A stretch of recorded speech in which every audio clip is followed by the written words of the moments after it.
প্রেত কথা। এখানে গল্প নয়, ঘটনা শোনানো হয়।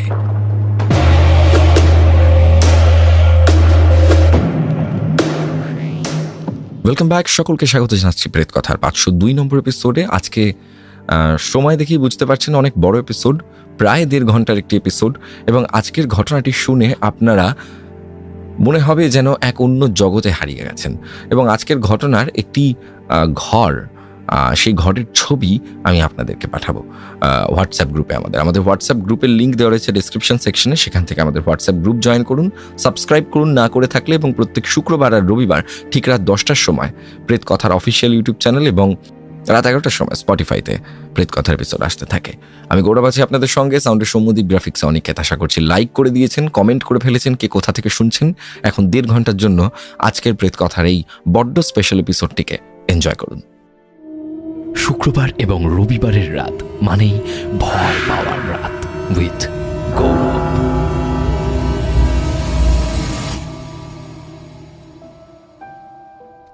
তুমি যে বলেছিলে গোধূলি হলে সহজ হবে তুমি আমার মতো, নৌকো হবে সব পথের কাঁটা, কীর্তিনাশা পথে নমিতা নদী। গোধূলি হলো।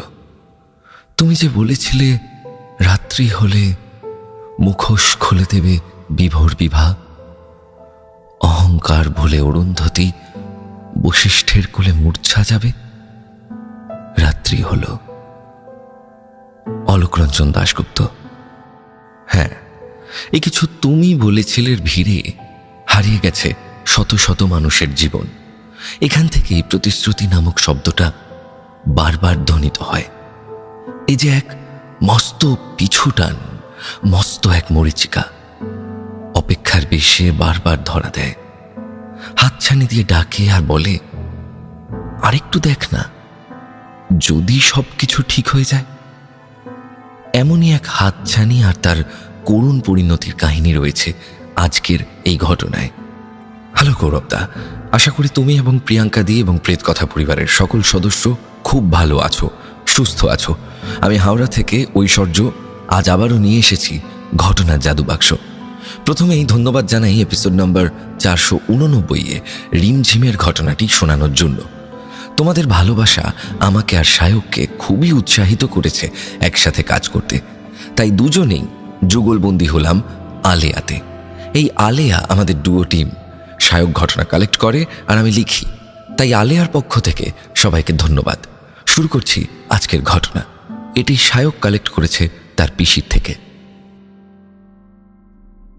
টিম আলেয়াকে আমার শুভেচ্ছা, এবং একদম নিউ কনসেপ্ট বলে মনে হলো এটা আমার, যে ঘটনা কালেক্ট করা এবং ঘটনা লেখার যে টিম এবং সেই টিমের যে নাম হতে পারে, এই ক্রিয়েটিভ আইডিয়াটা আমার প্রচণ্ড ভালো লাগলো। মানে আমি হয়তো অনেককে এবার বলবো যে তোমরা ঐশ্বর্য আর সায়কের মতো একটা টিম বানাও, সেই টিমের একটা নাম দাও, এবং তোমাদের টিমের ঘটনা শোনো প্রেত কথায়। আউটস্ট্যান্ডিং। আমি চলে যাচ্ছি আজকের আমাদের ঘটনাতে, এবং এই কনসেপ্টটাকে সালাম, অসাধারণ কনসেপ্ট এটা।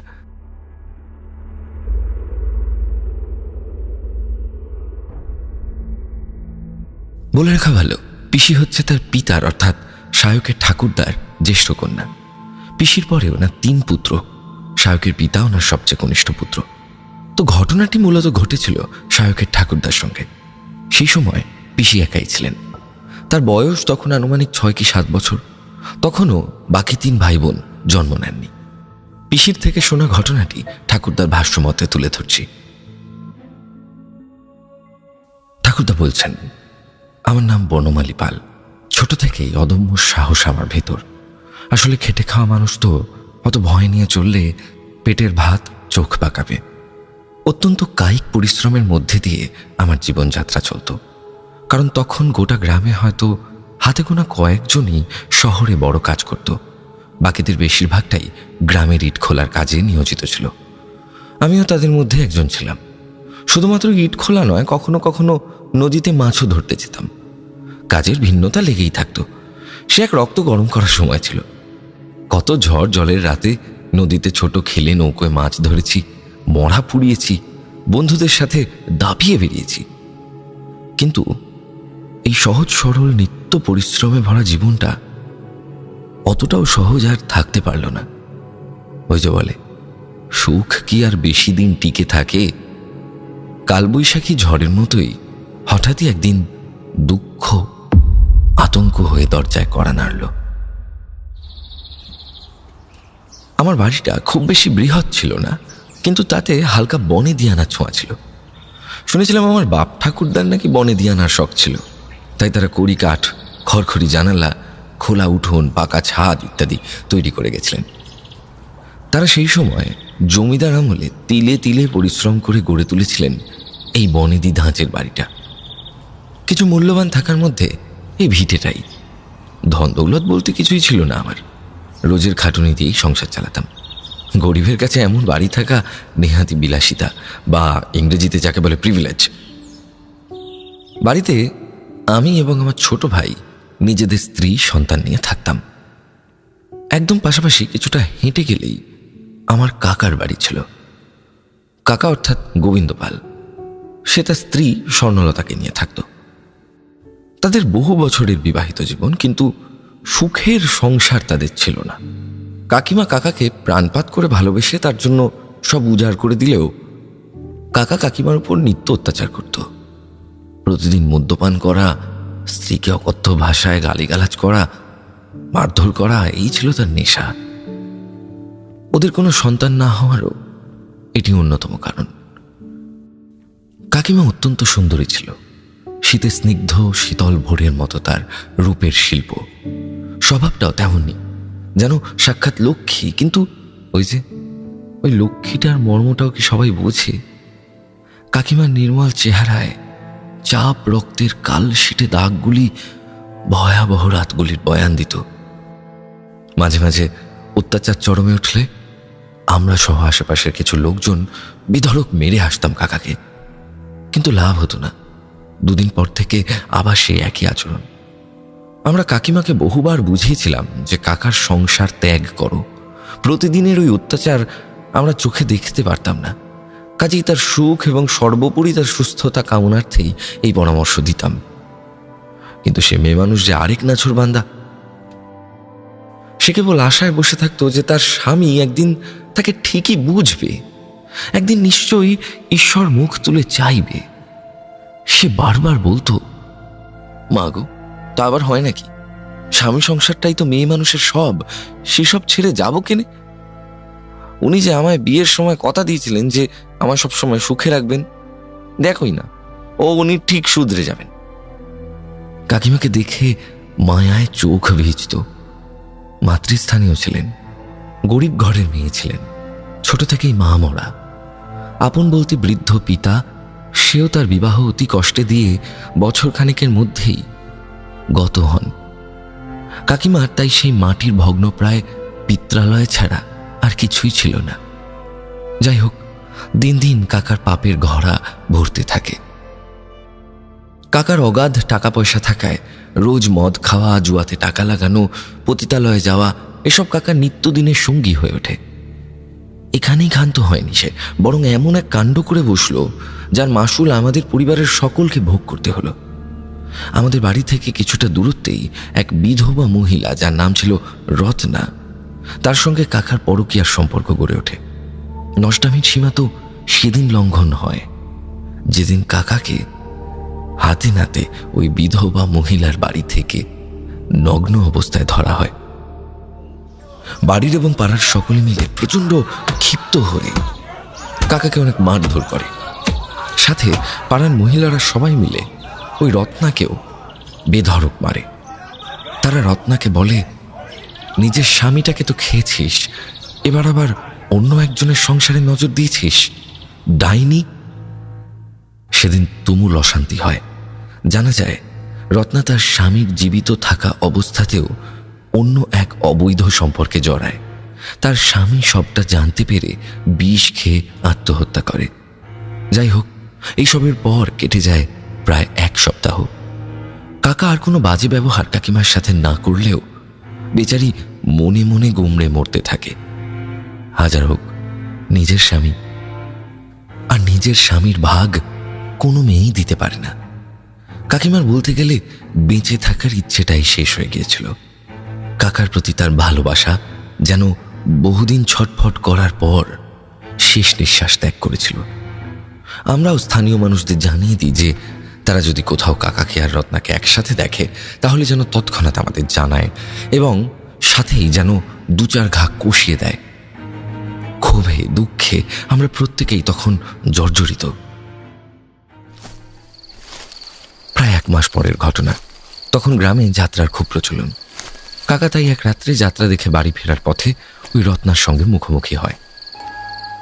সে তো সব দিনই মদ্যপান করত, তবে যেদিন এই যাত্রা বা বাইজি নাচের গল্প থাকতো সেদিন যেন নেশাটা অধিক মাত্রায় হয়ে থাকতো। অগত্যা সে নেশার ঘরেই হোক বা নিষিদ্ধ সম্পর্কের টানে কাকা আবারও রত্নার পিছু পিছু ভোগের নেশায় ছুটে গেল। একেবারে সোজা গিয়ে উঠল তার ঘরে। কিন্তু কুকর্ম কি চাপা থাকে? কাকাকে এলাকার কিছু মানুষ অনুসরণ করে গোপনে। ব্যাস, মিনিট 10 সব শান্ত। তারপর বাইরে থেকে সবাই জোরে জোরে দরজা পিটতে থাকে। একসময় সেই দুর্বল দরজা হুড়মুড় শব্দে ভেঙে যায়, আর ওই রত্না অর্ধনগ্ন অবস্থায় পালিয়ে যায়। এলাকায় এই ধরনের নষ্টামি দেখে সবাই ক্ষিপ্ত হয়ে কাকাকে কিল, চর, ঘষি, লাথি দিয়ে প্রচণ্ড প্রহার করে। ফলে কাকা জ্ঞান হারিয়ে আধমরা হয়ে পড়ে থাকেন। কাকাকে ওই অবস্থাতেই সবাই ফেলে রেখে এসে আমাদের খবর দেয়। তারা কাকিমাকে জানায়, স্বর্ণলতা বৌদি, তোমার স্বামীকে আবারও ওই বদমেয়ে ছেলের সাথে নোংরামি করতে দেখে পাকড়াও করেছি, আর পিটিয়ে ব্যাটাকে আধমরা করে এসেছি। ছি ছি, কি অলক্ষণে কাণ্ড! কাকিমার মুখমণ্ডলে যেন সেদিন শ্রাবণের সমস্ত মেঘ এসে জড়ো হয়েছিল। মেঘাচ্ছন্ন হয়ে যেন থম মেরে গেছিল, যেন কোনো আসন্ন ঝড়ের পূর্বাভাস। আর সত্যি হলো তাই। কাকিমা লজ্জায় ঘৃণায় এক বুক হাহাকার নিয়ে ঘরে ঢুকে সজোরে দরজাটা বন্ধ করে দিল। আমরা বাইরে থেকে শুধু সাক্ষী হয়েছিলাম সেই বুক ফাটা বাঁধ ভাঙা কান্নার। যেন সত্যি সেদিন আকাশ থেকে বৃষ্টি নামল। এত বছরের বৈবাহিক জীবনের সমস্ত যন্ত্রণা যেন গলাচেরা বমির মতো পেট বুক মুচড়ে বেরিয়ে আসছিল। আমি বাকরুদ্ধের মতো দাঁড়িয়ে থাকি। আর সহ্য হচ্ছিল না বেচারির কষ্ট। আমরা সবাই ভাবলাম হয়তো কাকিমাকে কিছুক্ষণ একা ছেড়ে দেওয়া উচিত। তাই আমরা ওখান থেকে চলে এসে রাতটুকু সবাই যে যার ঘরে ফিরে যাই।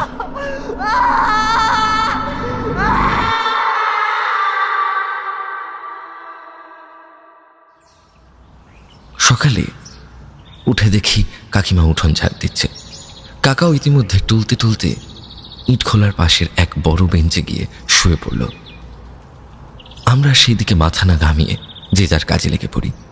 হঠাৎই দুপুরবেলা ঘটে যায় এক মর্মান্তিক ঘটনা। আমি তখন ইট খোলাতে কাজে গেছি। কাজের ফাঁকেই সবে হাত মুখ ধুয়ে একটু মুড়ি চিবোতে বসেছি। এমন সময় এলাকার ছেলেরা খবর দেয়, দাদা গো, তোমার কাকিমা মনে হয় গায়ে আগুন দিয়েছে, ঘর থেকে কালো ধোঁয়া বেরিয়ে আসছে, শিগগির চলো। আমি 7-5 না ভেবেই পাগলের মতো দৌড়ে চলে যাই সেখানে। গিয়ে দেখি কাকার বাড়ির সামনে প্রচুর মানুষের ভিড়। আমার স্ত্রী আর মেয়ে উমাও ভিড়ের মধ্যে দাঁড়িয়ে অঝরে কেঁদে যাচ্ছে। আমরা 4-5 জন মিলে আর দেরি না করে লাঠি মেরে দরজা ভাঙার চেষ্টা করতে থাকি, আর বাদবাকি জন যেখান থেকে পারে জল এনে আগুন নেভানোর চেষ্টা করতে থাকে। বহু প্রচেষ্টার পর এক সময় দরজাটা শব্দ করে খুলে যায়। তারপর গিয়ে যা দেখি তা আমি সারা জীবনেও ভুলতে পারিনি, আর পারবো না। দেখলাম খাটের উপর কাকিমার পোড়া শরীরটা কাটা ছাগলের মতো ছটফট করছে। তার পা দুটো দড়ি দিয়ে শক্ত করে বাঁধা। সে চিৎকার করছে আর বলছে, জ্বলে গেল, জ্বলে গেল গো, কি জ্বলছে, জল, একটু জল। এইভাবে আমার চোখের সামনে মানুষটা জ্বলে পুড়ে দগ্ধে শেষ হয়ে গেল। আর আমি উন্মাদের মতো তার শরীরটা 2 হাতে ধরে এদিকে ওদিকে ছুটতে লাগলাম। উদ্দেশ্য হাসপাতাল। আমি শেষ চেষ্টাটুকু করতে চেয়েছিলাম, কিন্তু সে একটু সময় দিল না আমাদের। মিনিট 3 মধ্যেই সবাইকে ছেড়ে চিরতরে পাড়ি দিল না ফেরার দেশে। যা বুঝলাম, কাকিমা নিজেকে ইচ্ছা করেই বেঁধে রেখে আত্মহত্যা করেছিল। কতটা কষ্ট মানুষের ভিতর থাকলে কেউ নিজেকে এত নিষ্ঠুরভাবে শেষ করতে পারে। পাছে সে ছটফট করতে গিয়ে বেঁচে যায়, তাই সে নিজেকে বেঁধে নিয়েছিল। ভাবলেই গা শিউড়ে ওঠে আজ আমার। বাড়িটার অর্ধেকটাই জ্বলে পুড়ে যায়। বর্তমান সময়ে বাড়িটার ধ্বংসস্তূপের 1/4 অবশিষ্ট রয়েছে এবং এর নাম হয়েছে পোড়া বুড়ির ঘর। যাই হোক, ঘটনায় আসি। কাকিমার ওই জ্বলাপোড়া দেহটা সৎকার করার পর থেকেই আমার সাহসী মনটাও এক অজানা আতঙ্কের নাগপাশে জড়িয়ে যায়। সেই চামড়া পোড়া গন্ধ, সেই আধপোড়া মৃতদেহ, তার একভাবে আমার দিকে তাকিয়ে থাকা মৃত্যুর কয়েক মুহূর্ত আগে পর্যন্ত, এসব কেমন যেন আমার মনের মধ্যে একটা চাপা ভয়ের সঞ্চার করছিল। কাকা ইতিমধ্যে অন্যত্র আশ্রয় নিয়েছিল। আমাদের শৌচালয়ের ব্যবস্থা তখন ছিল না। শৌচালয় বলতে ওই কাকিমার বাড়ির সামনে একটা ফাঁকা জায়গায় চটের বস্তা দিয়ে ঘিরে ওটাকে ব্যবহার করা হতো। তো তারপরে একদিন মাঝরাতে প্রকৃতির ডাকে সাড়া দিয়ে ফেরার সময় সেই চেনা চামড়া পোড়া গন্ধটা আবারও আমার নাকে আসে। শরীরটা কেমন গুলিয়ে উঠল। না চাইতেও কাকিমার আধপোড়া ঘরের জানলাটায় চোখ চলে গেল। এক ফালি চাঁদের তীক্ষ্ণ আলোতে স্পষ্ট দেখলাম এক আধপোড়া নারী দেহ, যার গায়ের চামড়া খসে খসে পড়ছে। মাথায় একটাও চুল অবশিষ্ট নেই। মুখের এক পাশ পোড়া, আর শরীরটা জানলার গড়ার ধরে দাঁড়িয়ে আছে আর ফ্যাস ফ্যাসে কান্না ভেজা গলায় আমাকে বলছে, বনমালী, আমার খুব কষ্ট হচ্ছে রে, একটু জল দে না, একটু জল দে, জল, একটু জল দে। এই একই কথা সে অনবরত বলেই চলেছে। এই দৃশ্য দেখার সাথে সাথেই অনুভব করি যেন কেউ আমার হৃৎপিণ্ডটাকে হাতুড়ি দিয়ে পিটছে। কোনো এক অজানা শক্তি যেন আমাকে বরফের মতো জমিয়ে দিয়েছে। আমি নিজের অস্তিত্বটাই যেন ভুলে গেছি। আমি আমার স্ত্রীকে ডাকতে চেষ্টা করি, কিন্তু ব্যর্থ হই। আমার গলা দিয়ে এতটুকু আওয়াজ বেরোচ্ছে না। হঠাৎই দেখলাম ওই মূর্তি স্তব্ধ হয়ে গেল, আর কেমন এক দৃষ্টে আমার দিকে তাকিয়ে রইল।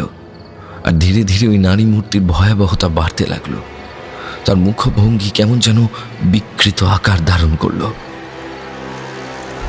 একেই তীব্র জিঘাংসা মেশানো রূপ, তারপর ভ্রুকুটি কুটিল ওই চোখ দুটো যেন আমাকে ভয়ের চরম শিখরে পৌঁছে দিল।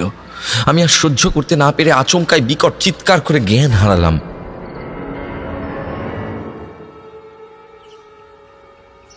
জ্ঞান যখন ফিরল তখন দেখলাম ভোরের কাক ডাকছে। আমি তখন আমার ঘরে, আমার স্ত্রী আমার মাথার পাশে বসে কান্নাকাটি করছে। আর তার কাছ থেকে সংক্ষেপে যা শুনলাম তা হলো, আমি অনেকক্ষণ ধরে ফিরছিলাম না দেখে সে বাইরে যায় আমাকে খুঁজতে। গিয়ে দেখে আমি কাকাদের আধপোড়া ওই বাড়ির সামনে অচেতন অবস্থায় পড়ে আছি। সে কিছু প্রতিবেশীকে ডেকে কোনো মতে আমাকে ধরে নিয়ে ঘরে আসে। আমি আমার স্ত্রীকে তখনও আর কিছু বললাম না। মাথা ঘুরে যাওয়ার অজুহাত দিয়ে তখনকার যাত্রায় এড়িয়ে গেলাম। কিন্তু বিভীষিকা যখন হানা দেয় তখন সহজে ছাড় মেলে না। তারপর থেকেই প্রায় আমার সাথে অঘটন ঘটতে থাকে। অঘটন বলবো না দুঃস্বপ্ন, তা আজও আমার কাছে ধোঁয়াশা। সেই ঘটনার 1 সপ্তাহের মধ্যেই একদিন বিকেলের কথা। সেদিন মুষলধারে বৃষ্টি পড়ছিল, সাথে তাণ্ডব চালাচ্ছিল ঝোড়ো হাওয়া আর মেঘের গর্জন। টানা 2-3 ঘন্টার বৃষ্টিতে চারিদিকে একটা অদ্ভুত রকমের শীতলতা বিরাজ করছিল। বহুদিন পর আরামে ঘুম হবে, তাই ঠিক করলাম সেদিন রাতে 3 জনে ঢাকা চাপা দিয়ে গুটিসুটি মেরে ঘুমের রাজ্যে পাড়ি দেব। যেমন ভাবা তেমন কাজ। উমাকে মাঝে নিয়ে আমি আর আমার স্ত্রী নিদ্রার অতল জলে তলিয়ে দিলাম। বৃষ্টির টুপটাপ শব্দ যেন নুপুরের ঝুমঝুম ধ্বনির সুর ভাসিয়ে আনছে। সাথে যেন বাদ্যসঙ্গত করছে রাতের ঝিঝি আর কত নাম না জানা কীটপতঙ্গ। রাত তখন কত জানি না। ঘুম ভাঙল একটা চাপা আর্তনাদে। কেমন যেন একটা গোঙানির শব্দ। চোখটা না চাইতেও খুলে গেল। গভীর ঘুমে থাকায় ওই আওয়াজে খুবই বিরক্ত বোধ করছিলাম। ইতিমধ্যে হ্যারিকেনটা তেল প্রায় শেষের পথে। টিমটিমে ওই ক্ষীণ আলোতে প্রায় সবকিছুই অস্পষ্ট। হঠাৎ মনে হলো আওয়াজটা আমার স্ত্রীর দিক থেকে আসছে। দেখলাম উমা তখনও অঘরে ঘুমোচ্ছে, কিন্তু স্ত্রীর দিকে চোখে যেতেই চমকে উঠলাম। দেখলাম আমার স্ত্রী আমার দিকে পিঠ করে দেয়ালের দিকে মুখ করে শুয়ে আছে এবং থেকে থেকে তার শরীরটা কেমন কেঁপে কেঁপে উঠছে। যদি কাউকে ইলেকট্রিক শক দেওয়া হয় যেমনটা হবে ঠিক তেমনটাই। আর তার সাথে সে কেমন বিকটভাবে গোঙাচ্ছে। আমি তড়িৎ গতিতে উঠে বসলাম। একরাশ চিন্তা নিয়ে জিজ্ঞাসা করলাম, রুনা, কি হয়েছে? এই এরম করছো কেন? শরীর খারাপ লাগছে নাকি? জল খাবে? এই বলে পাশে রাখা ঘড়া থেকে জল গড়িয়ে গ্লাসটা নিয়ে আমার স্ত্রীর দিকে ঘুরতেই দেখলাম যে মানুষটা আমার দিকে এতক্ষণ পিঠ করে শুয়েছিল সে আচমকাই উবু হয়ে উঠে বসেছে। ঠোঁটের কোণে তার এক রহস্যময় হাসি। চোখগুলো যেন সাপের মতো জলজল করছে। চোখের পলকেই সে দ্রুত আমার হাত থেকে গ্লাসটা নিয়ে এক ঢোকে পুরো জলটা পান করে ফেলল। জলটা শেষ করেই তৃপ্তিমূলক শব্দ করে বলল, আহ, প্রাণটা বাঁচল। সে কবে থেকে তোকে বলছি একটু জল দে, জল দে। এই বলেই সে কিছুক্ষণ চুপ করে ধপ করে আবার শুয়ে পড়ল। আবার সবকিছু চুপ, শান্ত। শুধু বাইরে থেকে হাওয়ার শো শো শব্দ আসতে লাগলো। হ্যারিকেনটা মিটমিট করে জ্বলতে জ্বলতে হঠাৎ করে দপ করে নিভে গেল। নিমেষের মধ্যে ঘরটা যেন কোনো অচিন পাতালে তলিয়ে গেল। আর আমি তখন ভয় অর্ধমৃত। আমার বুকের ভেতরটা যেন উড়ে গেছে। আচমকাই কেমন যেন সবকিছু ঝাপসা হয়ে এলো।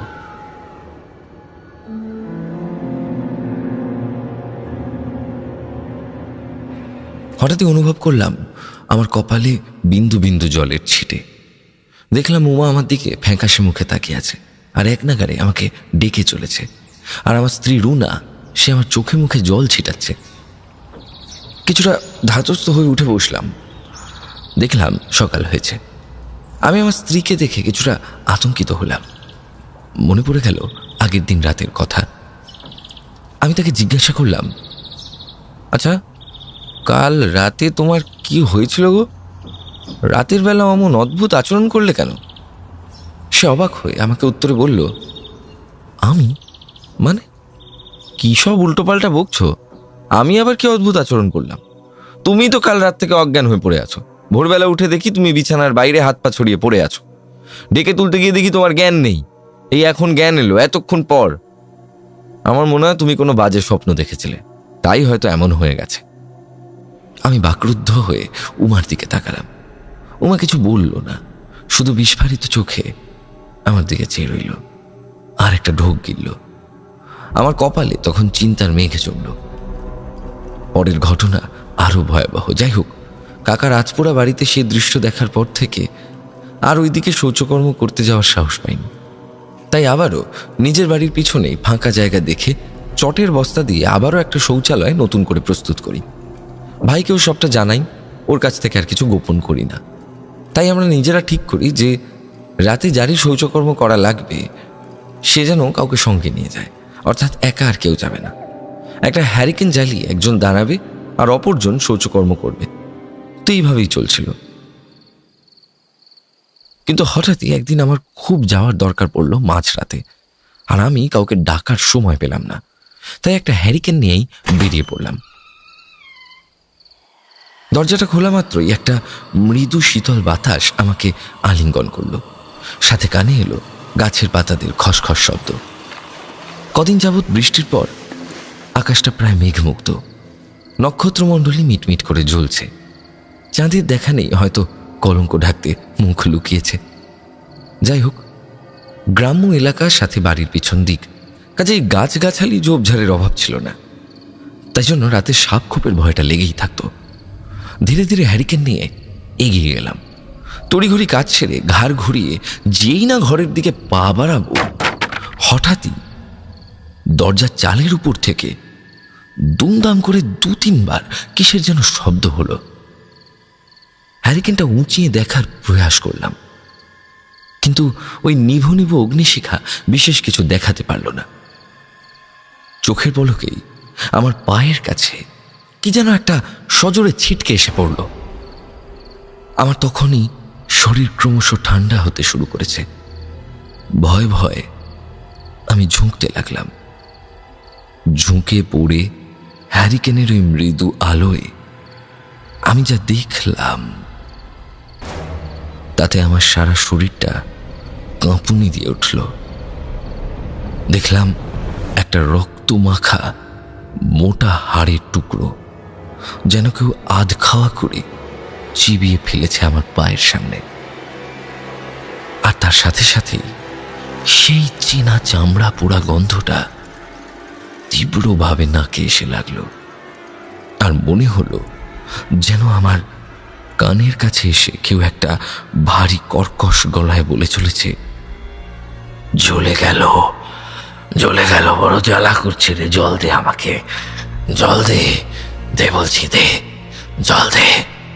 পুরা গন্ধটা যেন আমাকে মানসিক ভারসাম্যহীন করে তুলতে লাগলো। আমার চারপাশের সবকিছু যেন দুলে উঠতে লাগলো। আমি আর সহ্য করতে পারছিলাম না। হঠাৎই মনে হলো যেন কেউ আমাকে একটা সজোরে ধাক্কা দিল। আমি মাগো বলে চিৎকার করে উঠলাম। স্বপ্ন দেখছিলাম এতক্ষণ। আমার হৃৎপিণ্ডটা যেন শরীর থেকে কেঁপে বেরিয়ে আসতে চাইছে।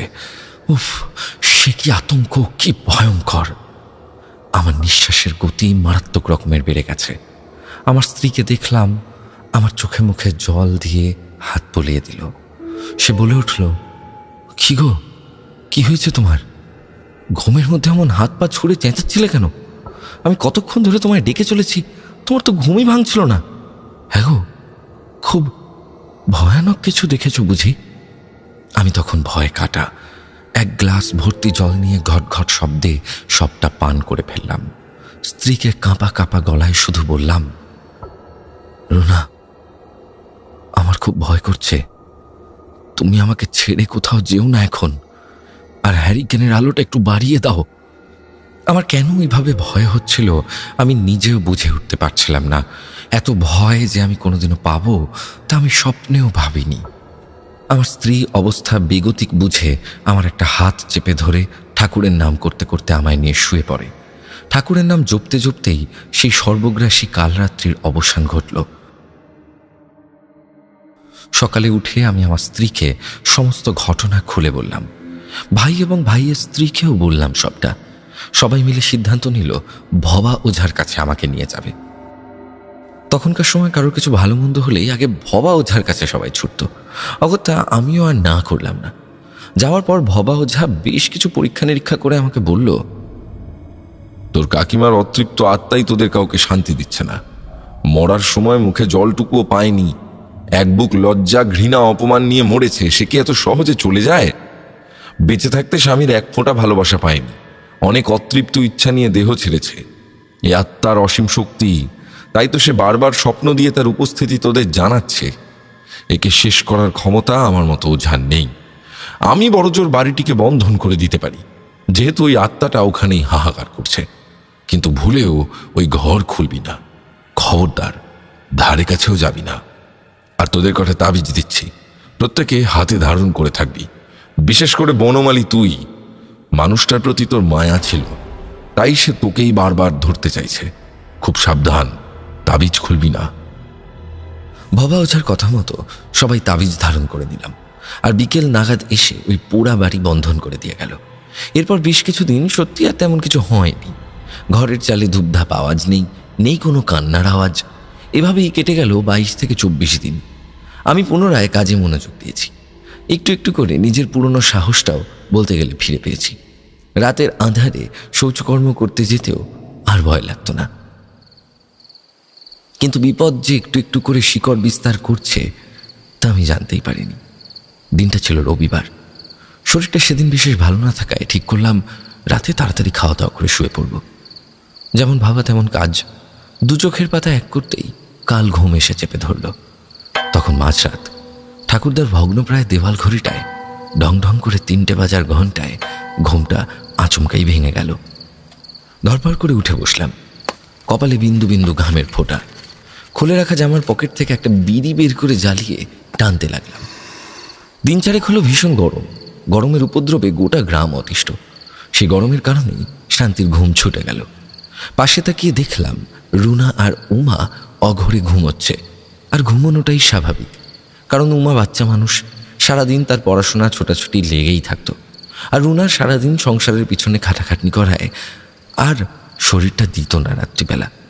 অগত্যা ওদের আর বিরক্ত না করে ধীর পায়ে দরজা খুলে উঠোনে গেলাম। ওখানেই একটা গামছা বিছিয়ে শুয়ে পড়লাম আবারও। চারপাশটা নিঝুম, নিস্তব্ধ। শুয়ে শুয়ে রাতের খোলা আকাশের দিকে তাকালাম। মেঘগুলো যেন ভেলার ন্যায় ভেসে যাচ্ছে।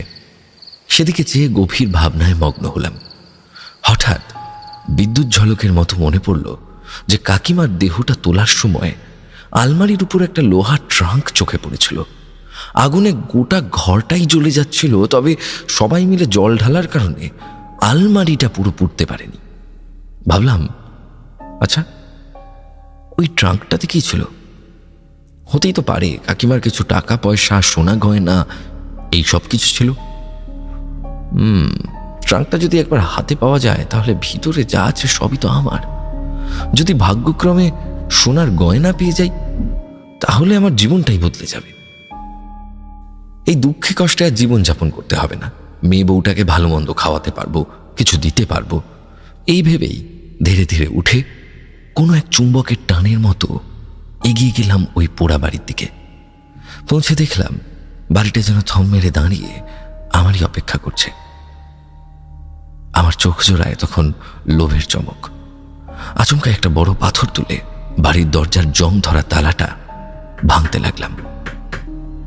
ভাঙতে ভাঙতেই হঠাৎ অনুভব করলাম কেউ আমার পা দুটো জাপটে ধরেছে। দেখলাম আমার স্ত্রী রুনা। সে আমাকে বলছে, এই কি করছো তুমি? ভুলে গেলে ওঝা বাবা কি বলেছে? এই বাড়ির ধারে কাছেও আসতে বারণ করেছিল, আর তুমি কিনা তালা ভাঙছো। ছেড়ে দাও বলছি, ফিরে চলো, এই অনর্থ করো না। আমি রুনাকে এক ঝটকায় সরিয়ে দিয়ে বললাম, এই ছাড়ো আমাকে, একদম বাধা দেবে না, যাও এখান থেকে। যা করছি করতে দাও, এতে আমাদেরই ভালো হবে। এরপরেও যখন সে আমার কথা শুনল না, বাধা দিতেই থাকলো, শেষে আর না পেরে রাগের মাথায় দিলাম পাথরের বাড়ি মেরে ওর মাথায়। তৎক্ষণাৎ ও আর্তনাদ করে উঠল আর ওর মাথা ফেটে রক্ত ছিটকে এসে আমার মুখে লাগলো। আমিও জোরে চিৎকার দিয়ে উঠে বললাম, না। হঠাৎ করে বুঝলাম আবারও স্বপ্ন দেখছিলাম। উঠে দেখি যেটাকে রক্তের ছিটে ভাবছিলাম সেটা আসলে জলের ছিটে। রুনা আমার মুখে জলের ছিটে দিচ্ছিল। সে আতঙ্কিত হয়ে গিয়ে বলল, হে কি গো, কি হয়েছিল তোমার? আমি কাজ সারতে বাইরে যাবার জন্য উঠে দেখি তুমি পাশে নেই।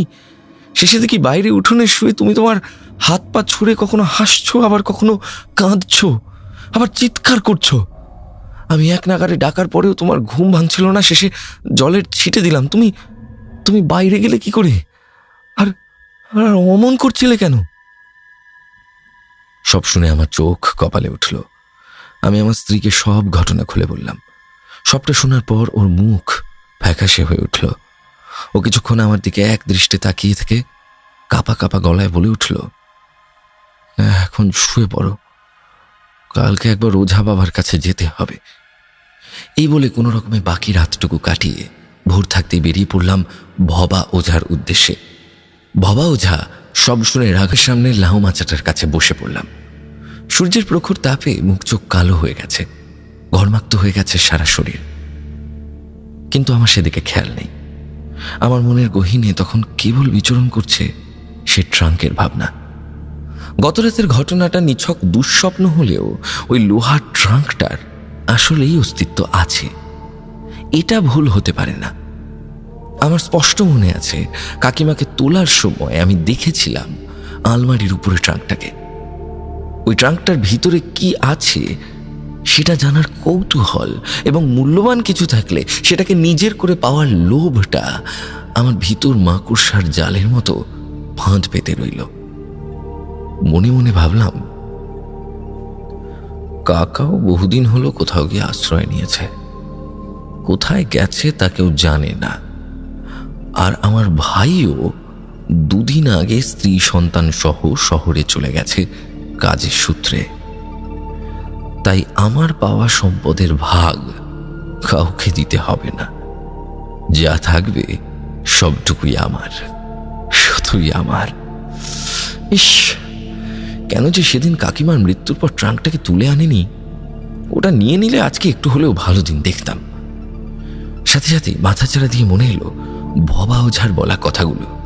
সে বলেছিল যে যতক্ষণ এই তাবিজ আছে আমার সঙ্গে, আমার কোনো ক্ষতি হবে না। এই কথাটাই আমার দুঃসাহস যেন আরো বাড়িয়ে তুলল। পরের দিন বিকেলের দিকে উমা তখন তার সঙ্গী সাথীদের সাথে খেলায় ব্যস্ত, আর রুনা ও পাড়ার কিছু মহিলার সাথে গঙ্গার ঘাটে গেছে। আমিও ভেবে ফেললাম, এই সুযোগ, এইটা হাতছাড়া করা যাবে না। আমি চলে গেলাম সেই পরিত্যক্ত পোড়ো বাড়ির দিকে। আমার এক একটি পদক্ষেপের সাথে আমার হৃদস্পন্দন বাড়তে লাগলো। কিছুক্ষণের মধ্যেই পৌঁছে গেলাম সেখানে। ভগ্নপ্রায় পোড়া জানলাটায় চোখ রাখলাম ঘরের ভিতর। জমাট অন্ধকারে ঠিকভাবে কিছুই দেখা গেল না। ঘরটা এমনিতেই পুড়ে কালো হয়ে গেছিল। নিজের মধ্যে কেমন যেন একটা তীব্র আকর্ষণ অনুভব করলাম, যেন কেউ বলছে, আয়, তালাটা ভেঙে দে, আমাকে বের কর, আমার তো অনেক কাজ বাকি এখনো। অনেক চেষ্টার পরেও কিছু দেখতে না পাওয়ার কারণে শেষে হাল ছেড়ে দিলাম। ভাবলাম, না না, এটা কি ঠিক করছি? ওঝা বারবার নিষেধ করেছিল যাতে এদিকে না আসি। এর ফলে আমার পরিবারের উপর বিপদ ঘনিয়ে আসতে পারে, আর আমি কিনা নিজেই আবার চলে এলাম এখানে। এত লোভ কিভাবে হলো আমার? না, আমি ফিরে যাব। এই ভেবে যেই আমি পা ফেলে পিছিয়ে আসতে যাব, অনুভব করলাম আমি এক চুলও নড়তে পারছি না। কেউ যেন আমার পা দুটো মাটির গর্ভে গেঁথে দিয়েছে। সে কি তীব্র যন্ত্রণা সারা শরীরে। আমি গলার আওয়াজ বের করতে পারছি না, কাউকে যে ডাকবো, চিৎকার করতে পারছি না, কোনো সুযোগ হচ্ছে না আমার। কেউ যেন আমার গলা টিপে ধরে রেখেছে, নখ দিয়ে চেপে রেখেছে আমার গলার নলি। আমি চোখে মুখে অন্ধকার দেখতে শুরু করি। এই কোন চক্রব্যূহে আটকে পড়লাম আমি? চোখ কান বুঝে শেষবারের মতো সমস্ত শক্তিকে কাজে লাগিয়ে আমি চিৎকার করার চেষ্টা করলাম। সেই মুহূর্তেই ছিটকে পিছনে গিয়ে পড়লাম। দেখলাম আমার স্ত্রী রুনা এবং গ্রামের কিছু মানুষ মিলে আমাকে ধরে ফেলল। রুনা তখন হাউ হাউ করে কাঁদছে, আমাকে ধরে ঝাঁকিয়ে দিয়ে বলছে, এই, তুমি কেন এসেছো আবার এখানে? তুমি কি সুখে শান্তিতে বাঁচতে চাও না? নিজেকে আর আমাদের পরিবারটাকে কি নিঃশেষ করে দিতে চাও? বলি, এত লোভ কিসের তোমার? হ্যাঁ, প্রত্যেকেই আমাকে ধমক দিতে শুরু করলো। আমি শুধু ফ্যাল ফ্যাল করে তাকিয়ে আওড়ালাম, তোমরা এখানে কিভাবে এলে? রুনা উত্তরে ফুঁপিয়ে উঠে বলল, আমি ঘাট থেকে ফিরে তোমাকে ঘরের কাছে কোথাও খুঁজে না পেয়ে ঠিকই ধরতে পেরেছিলাম যে তুমি এখানেই এসেছো। তোমার লোভ তো আমি জানি, তাই কিছু মানুষকে নিয়ে এলাম তোমাকে বাঁচাতে। সবই আমার পোড়া কপাল। কত ডেকে চলেছি, কত টানছি তোমাকে, এক চুলও নাড়াতে পারিনি। শেষে কি হলো, তুমি নিজেই ছিটকে পড়লে। বাড়ি চলো এখনই, বাড়ি চলো। আর এই যে আমাদের মেয়ের মাথা দিব্যি করে বলো, আর কখনো তুমি এই ধার মারাবে না। কথা দাও, কথা দাও সবার সামনে। এই বলে রুনা অঝরে কেঁদে উঠল। আমি আর কোনো শব্দ খুঁজে পেলাম না বলার মতো। মেয়ের মাথায় হাত রেখে দিব্যি করলাম, আর কখনোই এই মুখ হব না। হঠাৎই গ্রামের উৎপল কাকা বলে উঠলেন, আহা, কান্না থামাও বৌমা, আগে দেখো ছেলেটার গলায় ওটা কিসের দাগ। এই কথা বলা মাত্রই সবাই আতঙ্কিত চোখে আমার দিকে তাকালো। রুনা এগিয়ে এসে ভালো করে আমার গলাটা দেখল। দেখেই ও চিৎকার দিয়ে জ্ঞান হারালো। সবার কথা অনুযায়ী আমার গলায় একটা কালো মোটা দাগ, যেন কেউ আমার গলাটা চেপে পেঁচিয়ে ধরেছিল। এই কথাটা শুনেই আমার বুকটা কেঁপে উঠল। ভেতরের সমস্ত কৌতূহল, লোভ মুহূর্তেই উড়ে গেল। সিদ্ধান্ত নিলাম কখনো আর এদিকে পা রাখবো না। কোনো এক বিরাট ক্ষতির অশনি সংকেত আমি পেয়ে গিয়েছিলাম। এরপর বেশ কিছুদিন কেটে গেছে। আমি সবকিছু মন থেকে ঝেড়ে ফেলে স্বাভাবিকভাবে নিত্য পরিশ্রম করেই দিন যাপন করছিলাম। অনেকবার মস্তিষ্ক উস্কেছে ওদিকে যাওয়ার জন্য, কিন্তু রুনা আর উমার কথা ভেবে আমি এক পাও বাড়াইনি। একেই বোধহয় বলে আত্মিক টান। কিন্তু সবকিছু এত সহজ সরল বলে মনে হলেও আমি জানতাম না যে আমার জন্য কত বড় একটা ধাক্কা অপেক্ষা করছে। বেশ কিছুদিন পর দুপুরবেলায় ইটখোলার কাছ থেকে ফিরছি। বাড়ি থেকে ইটখোলায় যাতায়াত আমাকে পায়ে হেঁটেই করতে হতো, বেশ খানিকটা দূরত্বের পথ। তারপর গ্রীষ্মের দাবদাহের উপদ্রবে প্রাণ যায় যায় অবস্থা। সাইকেল কেনার সামর্থ্য তখনও হয়ে ওঠেনি আমার, তাই পা দুটোই সম্বল। গ্রাম্য রাস্তা, বর্তমান সময়ের থেকে আকাশ পাতাল তফাৎ। দু একটা করে ঘর বাড়ি, তারপর আবার ফাঁকা ধুধু প্রান্ত। ঝোপ জঙ্গল দিয়ে আবার খানিকক্ষণ পরে ঘর দেখা যেত।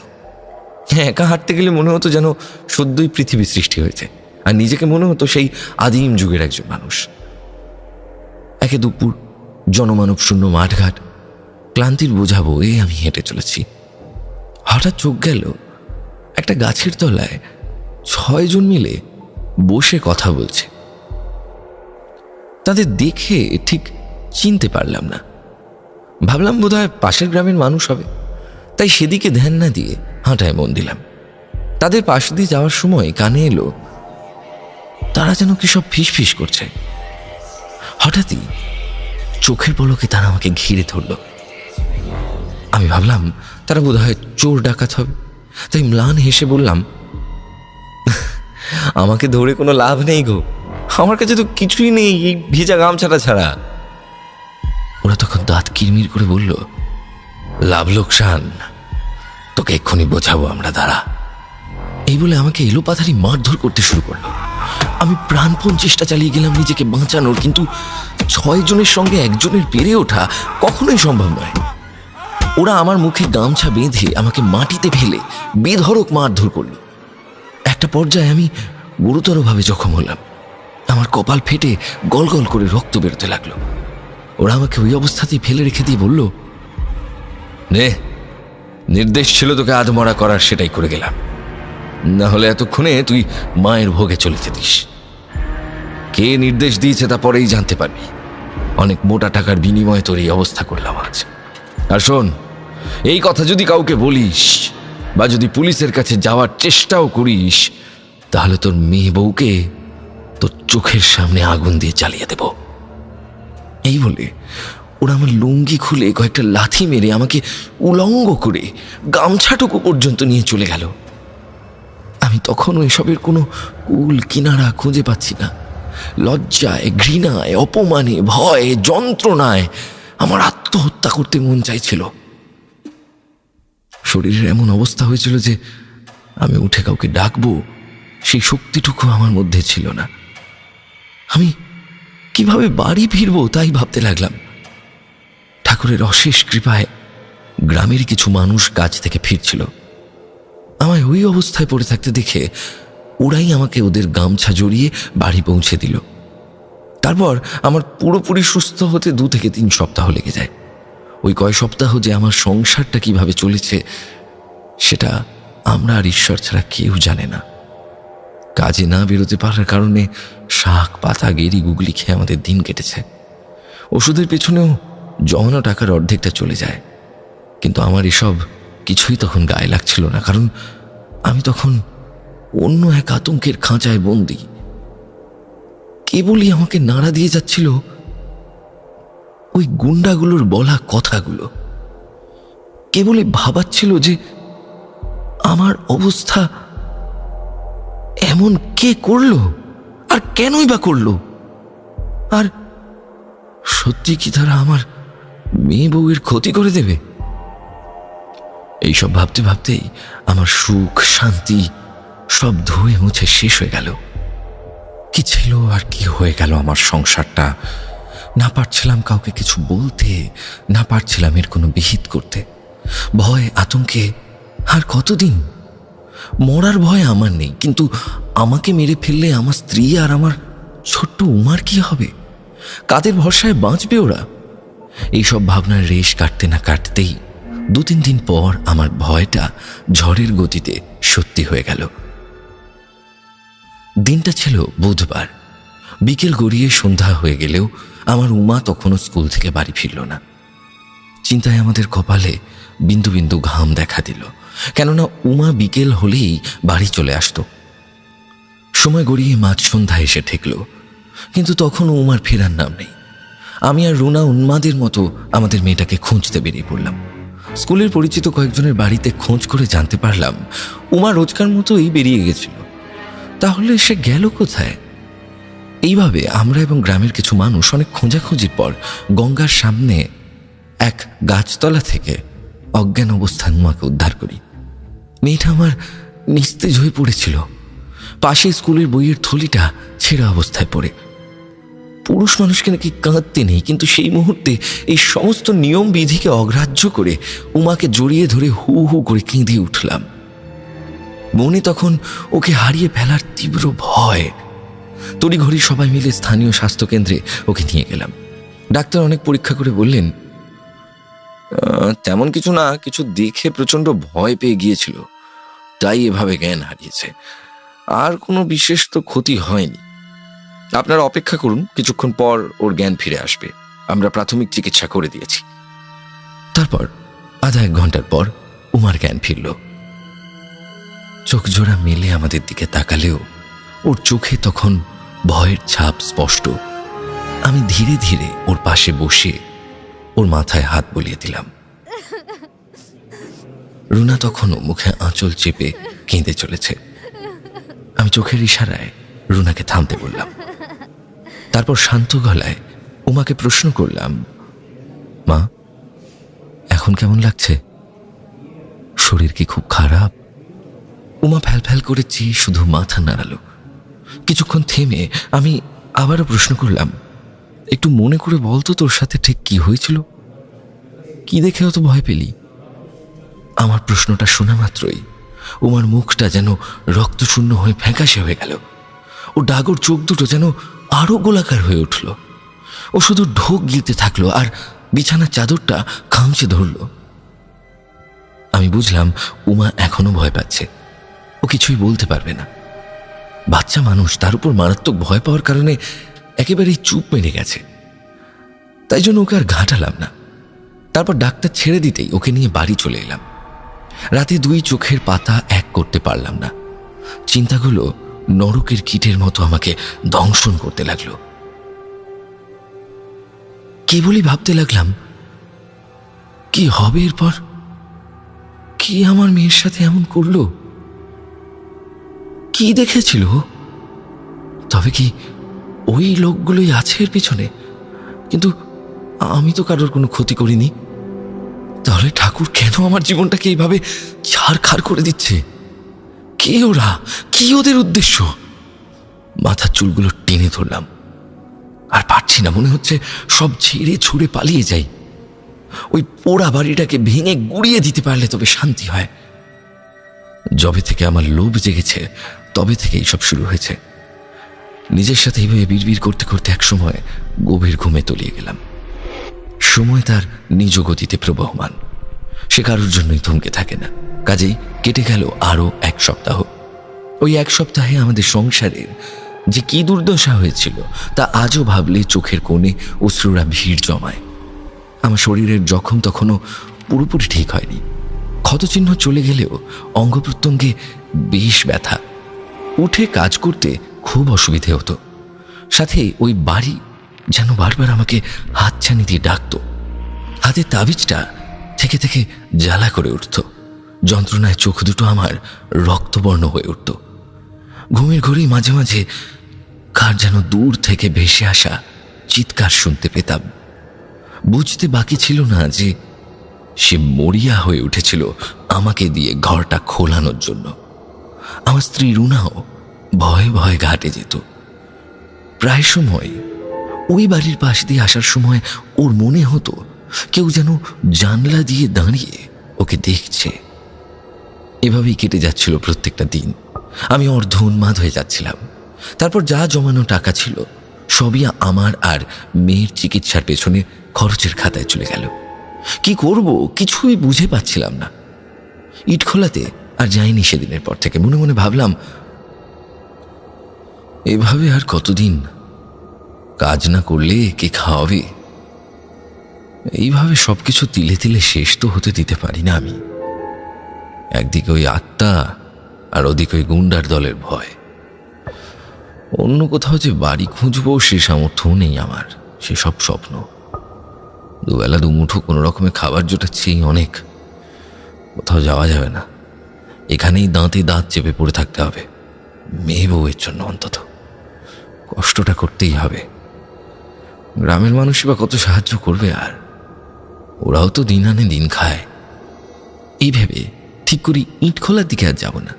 তারপর থেকে মাছ ধরার কাজে লেগে পড়ি। নদীতে মাছ ধরে সেগুলো বাজারে বিক্রি করে সংসার চালাচ্ছিলাম। যেহেতু আগে মাছ ধরার অভ্যেস ছিল, তাই বড় একটা কষ্ট হয়নি। দেখতে দেখতে বর্ষা চলে এলো। আর বর্ষা মানেই বাঙালির অন্যতম প্রিয় মাছ ইলিশের আগমন। নদীতে সেবারে অনেক ইলিশ উঠল, তাই সে যাত্রা একটু স্বস্তি পেয়েছিলাম, এই ভেবে যে কটা দিন একটু মোটা টাকা ঘরে আনতে পারবো। তো এমনই বর্ষার বৃষ্টিমুখর এক সকালে জাল নিয়ে বেরিয়ে পড়েছি। সারাক্ষণ অবিশ্রান্ত বৃষ্টির ফলে মেঠো পথে মাটির সোদা গন্ধ ছড়িয়েছে, কিন্তু কাদা মাখামাখি হয়ে খুব অপরিষ্কার অবস্থা। হরকানিও অনেক বেশি। কিছু জায়গায় শ্যাওলাও জমেছে, তাই খুব ধীরে ধীরে সাবধানে এগোচ্ছিলাম। হঠাৎই একটা চেনা কণ্ঠস্বরে বুকটা কেঁপে উঠল। বনমালী! কেউ একজন ডাক দিল। ঘাড় ঘুরিয়ে দেখি যে মানুষটা মাসখানেক আগে গ্রামের লোকের বেধড়ক মার খেয়ে মুখ লুকিয়ে পালিয়েছিল, সেই গোবিন্দ পাল অর্থাৎ কাকা দাঁড়িয়ে আছেন সাক্ষাৎ। আর পাশে সেই নষ্টা বিধবা, কিন্তু না, তাকে এখন আর বিধবা বলা যাচ্ছে না। সিঁথিতে তার ডগডগে সিঁদুর, অর্থাৎ কাকা তাকে বিবাহ করে নিয়েছে। কাকা বিশ্রীভাবে হেসে বলল, কিরে, চমকে গেছিস মনে হচ্ছে? ভালো ভালো, মাঝে মাঝে এমন চমক বন্ধ লাগে না। তা ভাইবো, কি খবর? আমি দাঁত কিরমির করে উত্তর দিলাম, তুমি তুমি এখানে কি মনে করে? বিয়েও তো করে ফেলেছ দেখছি। কাকা আবারও তার ছেলের হাসি দিয়ে বলল, তা তো করবই। অনেকদিনই তো লুকিয়ে লুকিয়ে ঘুরতে হলো বাইরে। এবারে তোর কাকিমা টপকে যেতে বিয়েটা সেরেই ফেললাম। কদিন আর এভাবে থাকবো বল? বাকিটা তো গায়ে আগুন দিয়ে একেবারে গ্রাম ছাড়া করলো হয়। সাদের ঘরটাকেও পুড়িয়ে দিল। নিজের মাতৃস্থানীয় কাকিমার নামে এসব কুমন্তব্য শুনে নিজেকে আর ঠিক রাখতে পারলাম না। সামনে রাস্তায় পড়ে থাকা থান ইট নিয়ে ওদের দিকে তেড়ে যাব, এমন সময় রত্না বলে উঠল, এই ছোকরা, খবরদার, এক পাও এগোবে না। গায়ে হাত দেওয়ার চেষ্টা একদম করবে না, শুনে রাখো। সব ফন্দি করেই আমরা এবার ফিরেছি। গ্রামের মোড়লকে অনেক টাকা দিয়ে হাত করেছি। তোমার এসবে কিচ্ছু কাজে দেবে না। বড্ড সাহস না? তোমার কাকা তোমাকে কিছু বলবে, শোনো, যাও। এই বলা মাত্র আমার কাকা কানের কাছে মুখ এনে ফিস ফিসে যা বলল, তা শুনে আমার অন্তরাত্মা কেঁপে উঠল। কাকা ফিস ফিসিয়ে বলল, জানতে চাইবি না ওই দিন তোকে কারা মারধর করলো, কেন করলো, আর তোর মেয়ের অবস্থায় অমন কি করলো? বলি শোন, আমি করিয়েছি রে সব। আমি রত্নার সঙ্গে জড়িয়ে পড়ায় তোরা আমাকে গ্রাম ছাড়া করেছিলি না? আমাকে পিটিয়ে আধমরা করেছিলি না? নে, আমিও তোর একই হাল করলাম। আর তোর মেয়েকেও সেদিন আমার ভাড়া করা গুন্ডাই ভয় দেখিয়েছিল। কুকুর ছানা দেবার লোভ দেখিয়ে দেখে নিয়ে গেলাম। তারপর লোকগুলো সব হাওয়া হয়ে গেল, তোর মেয়ে একা হয়ে গেল, আর আমার একটা লোক গাছ থেকে ঝুলে ওকে ভূতের ভয় দেখালো। তারপরই বেচারি পিঠ। তাহলে বুঝলি তো ওই দিন তোকে কারা মারধর করলো, তোর মেয়ের সাথে কি এমন করলো? কাকার ইহেন কুচকরি কথা শুনে আমার সারা সর্বাঙ্গে আগুন জ্বলে উঠল। আমি চিৎকার করে বলে উঠলাম, তোমার লজ্জা করলো না? এতটা নীচ তুমি? আজকে আমি তোমাকে মেরেই ফেলবো। আমার কাকিমাকে মেরে শান্তি হয়নি, এখন এসছো আমাদের ঘর শেষ করতে? কাকা আবারও বাঁকা হেসে জবাব দিল, আরে শান্ত হ, শান্ত হ। গায়ে তো জ্বালা দেওয়ার ইলাহি আয়োজন আমার স্ত্রীকেই করতে হবে। তারা এও হুমকি দিল যে যদি কাউকে বা পুলিশকে জানানোর চেষ্টা করি তাহলে লোক দিয়ে তারা আমার পরিবারকে হত্যা করবে। এইভাবেই দুঃস্বপ্নের আরো এক অধ্যায় শুরু হলো আমাদের। সময়ের চাকা ঘুরতে লাগলো। কিছু চোখের জল ভরানো সপ্তাহ কেটে গেল। কাকার অত্যাচারের মাত্রাটা ঠিক কতটা বা আমাদের অবস্থা ঠিক কি হলো তা প্রকাশ করার জন্য ভাষা খুঁজে পাই না। মেয়েটার পড়াশোনা বন্ধ করতে হলো, কারণ ওই সামান্য টাকায় সংসার সামলে ওর পড়াশোনার খরচ কুলিয়ে উঠতে পারিনি। আর রইল খাওয়া দাওয়া।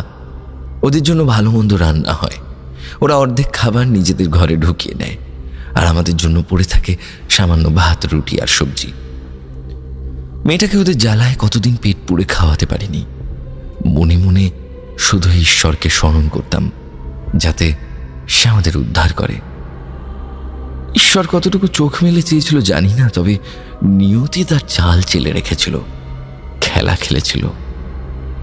একদিন দুপুরে কাকার ঘরে খাবারটা দিতে যাচ্ছিলাম। ঢুকতে গিয়েই শুনলাম কাকা রত্নাকে বলছে,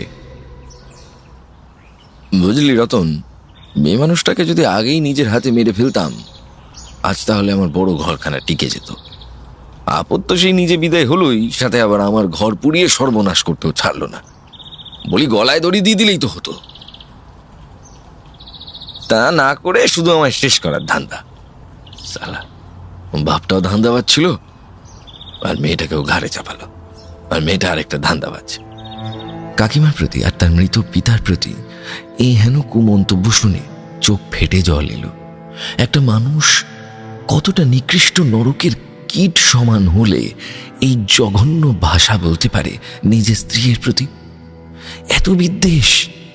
আচ্ছা, কাকিমার এত বছরের ভালোবাসা আর ত্যাগের কি কোনো দাম নেই কাকার কাছে? একদিনের জন্যও কি ভালোবাসেনি মানুষটাকে? হে ঈশ্বর, সত্যি এ জীবনযুদ্ধে আমার কাকিমা হেরে গেছে। এইসব ভাবতে ভাবতে নিঃশব্দে দাঁড়িয়ে অশ্রু বিসর্জন দিচ্ছিলাম। হঠাৎ শুনলাম কাকা বলছে, ঘর গেছে যাক, তবে ভেতরের ওই ট্রাঙ্কটা বের করতে হবে, বুঝলি? ওতে নগদ টাকা পয়সা আছে আমার, সাথে ওই মুখপুরীর একজোড়া সোনার বালা। তো বাপের মুরত ছিল না গয়না দেওয়ার, দয়া করে আমি বানিয়ে দিয়েছিলাম। ওসব আমার জিনিস, আমি ঘর খুলে সব নিয়ে নেব। এই কথা শুনেই আমি হুড়মুড় করে ঘরে ঢুকলাম। ঢুকেই থালা রেখে সোজা কাকার পায়ে ধরলাম, বললাম, কাকা দোহাই তোমার, এই সর্বনাশ করো না। তুমি আর যাই করো ওই ঘর খুলো না। কাকা আমার একটা লাথি দিয়ে সরিয়ে দিল, মুখ বিকৃত করে বলতে লাগলো, কেন রে হারামজাদা, তোর কিসের সমস্যা? সারা জীবন তো তোরা আর তোর ওই অলক্ষী কাকিমা শান্তি দিলি না, এখন এসছিস আমার কাজে কাঠি করতে? দোরাক্ষণি দোরা, নাহলে মেরে তোর চামড়া খুলে নেবো ফকিন্নির বাচ্চা। নোংরা গাল শোনার পরেও কাকার পায়ে গিয়ে পড়লাম। কাকার জন্য বিন্দুমাত্র চিন্তা আমার নেই, কিন্তু ওই ঘর খুললে আমার পরিবারটা শেষ হয়ে যাবে, আর আমি কিছুতেই তা হতে দেব না। কাকার পা ধরে আবারও মিনতি করলাম, কাকা আমায় যা বলার বলে নাও, কিন্তু ওই ঘর খুলো না। ভবা ওঝা ওই ঘর বন্ধ করে গেছে, কাউকে খুলতে নিষেধ করেছে। কাকিমার অতৃপ্ত আত্মা ওখানে আছে, তুমি আমাদের সব নিয়ে নাও, কিন্তু ওই ঘর খুলো না। সাথে সাথেই কাকা একটা পৈশাচিক হাসি হাসে।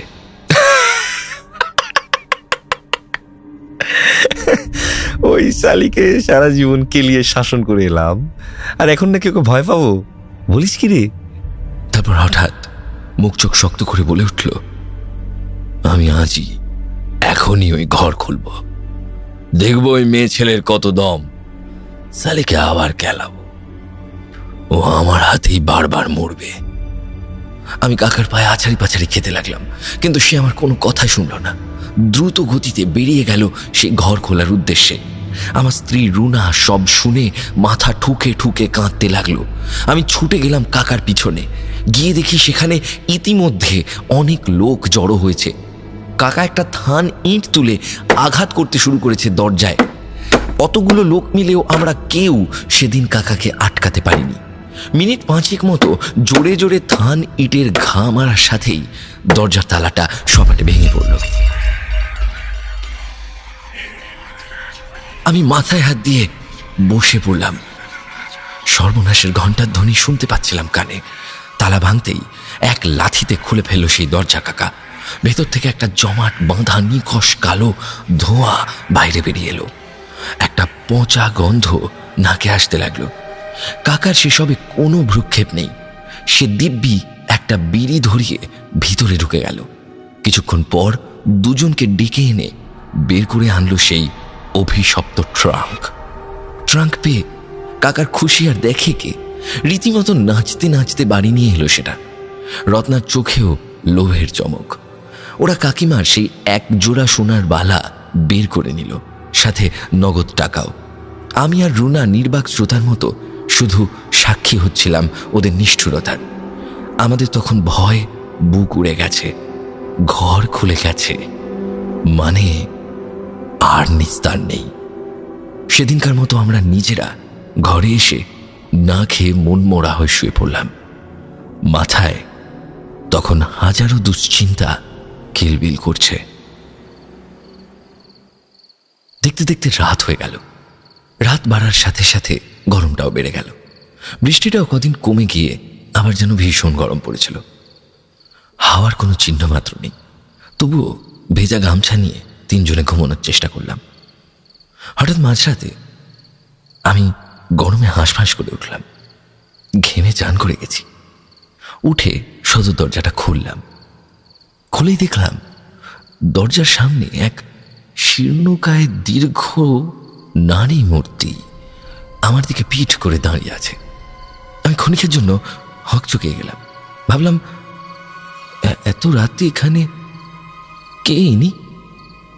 শুকনো ঢোক গেলে আমি তাকে জিজ্ঞাসা করলাম, এই যে শুনছেন,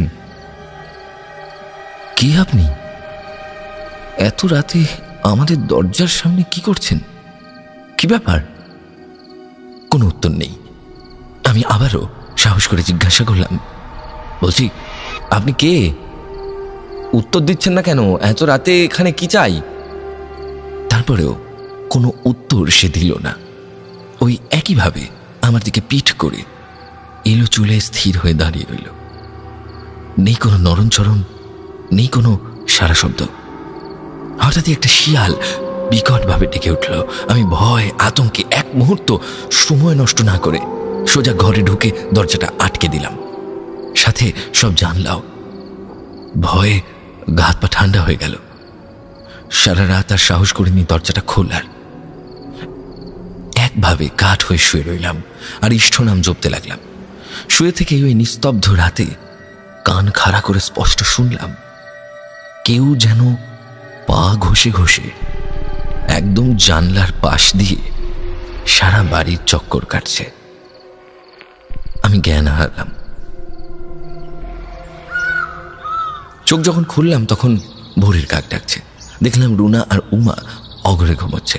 বুঝলাম খুব বেশি সময় জ্ঞান হারিয়ে পড়ে থাকিনি আমি। দেরি করে জ্ঞান ফিরলে হয়তো ওরাও ভীষণ চিন্তায় পড়ে যেত। বেলা হলো, সবাই উঠলো, যে যার নিত্য কাজে মন দিলাম। রুনাকে গত রাত্রির বিষয়ে আর কিছু বললাম না। একেই বেচারি অনেক চিন্তায় আছে। অল্প একটু মুড়ি খেয়ে মাছ ধরতে বেরিয়ে পড়লাম। যাওয়ার সময় দেখি কাকা ঘরে পায়চারি করছে। আমি সেদিকে আমল দিলাম না। ওই নিকৃষ্ট মানুষটাকে চোখে দেখাও পাপ। আপন কাকা হয়ে ছি। আমি আমার মতো চলে এলাম। সেদিন মাছ ধরতে ধরতে খেয়াল করলাম শরীরটা বিশেষ ভালো ঠেকছে না। অতিরিক্ত চিন্তা আর রাতে ঠিকমতো ঘুম না হওয়ার কারণে এই অসুস্থ বোধ করছিলাম। সেদিনের মতো বাজারে না গিয়ে ফিরে এলাম। কাকাকে গিয়ে বললাম, কাকা, আজকে শরীরটা ভালো লাগছে না, আজকে আর বাজারে যেতে পারিনি। আজকের দিনটা টাকা দিতে পারলাম না, কাল দিয়ে দেবক্ষণ। কাকা দাঁত খিচিয়ে বলল, হ্যাঁ রে মুখ পোড়া, নাটক তো ভালোই শিখেছিস। রোজ এই শরীর খারাপের নাটক করবি আর আমি ছেড়ে দেবো? হ্যাঁ। আমি কাতর স্বরে বললাম, তোমাকে মিথ্যে কেন বলবো বলো? রোজই তো যা পাই তোমাকে দিয়ে দিই, একটা দিন একটু শরীরটা। কাকা আমাকে শেষ করতে না দিয়ে ধমক দিয়ে বলল, হয়েছে হয়েছে, যা যা, বিদায় হ। যত সব। আমি শুষ্ক মুখে ফিরে আসি, তারপর একটু জল ঢালা ভাত খেয়ে শুয়ে পড়ি। বিকেলের দিকে ঘুম ভাঙে, বুঝতে পারি শরীর অত্যন্ত দুর্বল, ধকলও তো কম যায় না। তাই ধীরে ধীরে উঠে বাইরেটা যাই একটু হাওয়া খাওয়ার জন্য।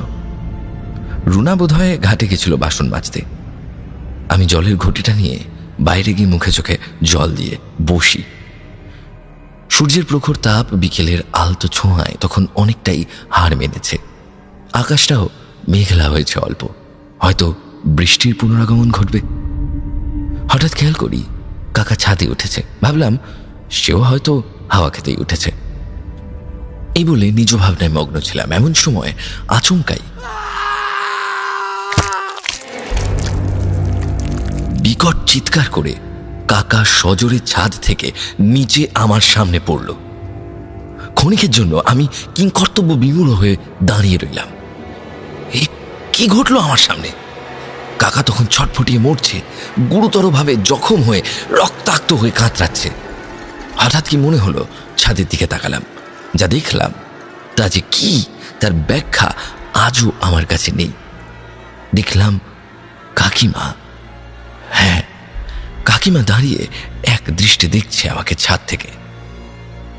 তখন আর সে ওই ভীষণ নারীমূর্তি নয়, সে তখন সেই পুরনো স্বর্ণলতা, হালকা লাল পেরে শাড়ি পরা সেই মায়াবী চেহারা, অথচ মুখে এক রহস্যময় তাচ্ছিল্যের হাসি।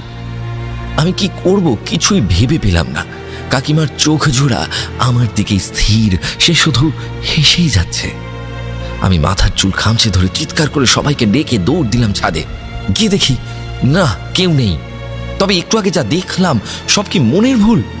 কোথায় গেল সে? সত্যি কি কাকিমাই ছিল? সে কি তবে কাকার এমন অবস্থা করলো? আমি যে স্পষ্ট দেখেছি কাকিমাকে।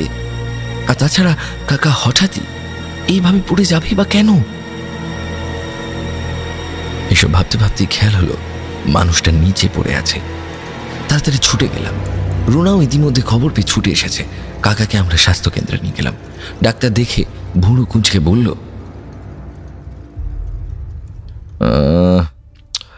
যা হাল হয়েছে তাতে প্রাণটা আজ যেতই। ঠিক সময় এনেছেন বলে তবু কিছু একটা করতে পারবো, কিন্তু পায়ে আর মাথায় গুরুতর আঘাত লেগেছে। পাটা তো কেটেও গেছে দেখছি অনেকটা, ভেঙেছে তো বটেই। সব শুনে আমাদের চোখ কপালে উঠল। সবাই একটাই কথা বলা বলি করছে, কাকা পড়ল কিভাবে? বৃষ্টি তো কদিন বন্ধ, ফলে শ্যাওলা জমে যে হড়কে পড়বে তার সম্ভাবনা প্রায় নেই বললেই চলে। তাছাড়া আমিও যখন ছাদে গেলাম পড়ে যাওয়ার মতো বিশেষ কোনো কিছুই লক্ষ্য করিনি। কাকাকে প্রাথমিক চিকিৎসা করানোর পর বাড়ি নিয়ে এলাম। রত্নাকে বললাম, কাকার একটু সেবা যত্ন করবেন, কাকার অবস্থা ভালো না। রত্নার সাথে সাথেই মুখ বেঁকালো, বলল, মরণ, আমার বুঝি কাজ নেই? আমি কি ঝি নাকি যে দিনরাত পড়ে এই মিনসের সেবা করব? ওর কথা শুনে আমি আর রুনা স্তম্ভিত হয়ে গেলাম। এ কেমন কথা? রুনা থাকতে না পেরে বলে উঠল, এ কি বলছো তুমি? কাকা তো তোমার স্বামী। স্বামীর সেবা করলে বুঝি কেউ ঝি হয়ে যায়? মানুষটার কি অবস্থা দেখছো না? তুমি না দেখে রাখলে কে দেখবে? রত্না আবারও ঝাঁঝিয়ে উঠে বলল, এই শোনো, একদম মুখে মুখে চোপা করবে না, হ্যাঁ? আমি এসব পারবো না। তাছাড়া ওইসব রক্ত ঘা এসব দেখলে আমার গাটা ঘিন ঘিন করে। ছি, তোমাদের কাকা তোমরা সামলাও। এই বলে হনহনিয়ে সে যেন কোথায় চলে গেল। আমাদের বুঝতে বাকি রইল না যে এই মেয়ে কত বড় স্বার্থপর। এতদিন অঢেল ফষ্টি নষ্টি করে নিল, আর যেই মানুষটা বিপদে পড়ল অমনি আসল রূপ বেরিয়ে এলো। কাকা দেখলাম ফ্যাল ফ্যাল করে আমাদের দিকে চেয়ে আছে। সেও হয়তো এতক্ষণে বুঝেছে যে কাকে ঘরে এনেছে। আমরা রত্নাকে কিছু বললাম না। যতই হোক আমার নিজের কাকা, আমি কি করে তাকে ফেলে দিই? তাই আমি আর রুনাই কাকার সেবা যত্ন করতে লাগলাম। কিন্তু লক্ষ্য করলাম কাকা যেন ধীরে ধীরে বাকশক্তি হারিয়ে ফেলছে। কেমন যেন আতঙ্কে ছটফট করতে থাকে সারাক্ষণ। ঘরের কোনায় কি যেন আঙুল দিয়ে দেখাতে থাকে।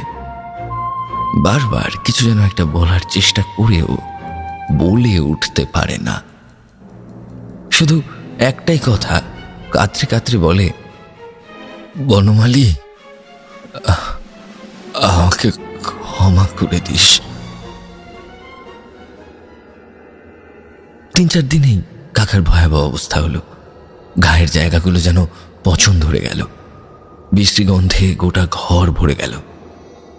কাকা পা ভাঙার কারণে উঠতে তো পারতই না, উল্টে বিছানাতেই মলমূত্র ত্যাগ করে ফেলায় ঘরের বিশ্রী দশা হয়ে থাকত।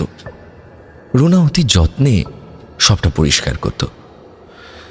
এটাই বোধহয় বিধাতার খেলা যে কাকা একদিন আমাদের উপর চরম অন্যায় অত্যাচার করেছিল, আর এখন তাকেই আমাদের কাছ থেকে সেবা পেতে হচ্ছিল। যার জন্য এত দম্ভ ছিল সে তো ফিরেও তাকাল না। যাই হোক, রত্না রোজ যা নয় তাই বলে কাকাকে অপমান করত। সাথে রোজ রাতে অন্য অন্য পুরুষকে ঘরে ঢোকাতো। কখনো কখনো অর্ধেক রাত সে বাড়ি ফিরত না। আমরা এসবের প্রতিবাদ করলে আমাদের মার আরো হুমকি দিত। সে নাকি অনেক প্রভাবশালী ব্যক্তিকে হাতের মুঠোয় রেখেছে। অগত্যা রত্নার দিকে আমরা তেমন আর ধ্যান দিলাম না। নষ্ট মেয়ে মানুষকে কি বলা যেতে পারে। দিন দিন সে যেন এক গণিকা হয়ে উঠতে লাগলো। ভাবলেই শিউরে উঠতাম আমরা। অসুস্থ স্বামীর সামনে কেউ কিভাবে যাকে সেসবে আমল না দিয়ে কাকাকে অনেক ডাক্তার বুদ্ধি দেখালাম। কেউই কিছু বলতে পারল না। সবাই শুধু বলল, যা অবস্থা হয়েছে তাতে হাতে আর বেশি সময় নেই।